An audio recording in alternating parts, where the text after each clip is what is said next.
ওম যেদিনই nursing home থেকে বাড়ি ফিরেছিল সেদিনই ওর ঠাম্মি ওর জন্য এই দোলনাটা কিনে এনেছিল।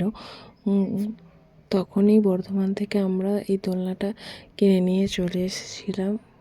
ওর ঠাম্মির খুব ইচ্ছে ছিল ও দোলনাতে শোবে, দোলনায় দুলবে, সেহেতু 21 দিন পর্যন্ত ও তো মাটিতেই বিছানা করে শুচ্ছিল।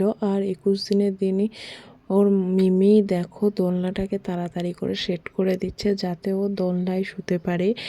ওর মিমি গিয়েছিলো এটা কিনতে, তাই ওর মিমিকে দেখো সমস্ত সেট আপ সব দেখিয়ে দিয়েছিল দোকানদার, তাই ওই আগে আগে সেট আপ করে দিচ্ছে।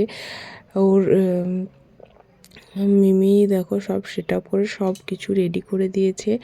এরপর ও দোলনায় শোবে, আর ও কিন্তু এখনও পর্যন্ত এই দোলনাতেই শোয় আর দোলনাতেই শুয়ে থাকে। তো জানি না কতদিন পর্যন্ত ও দোলনায় থাকবে।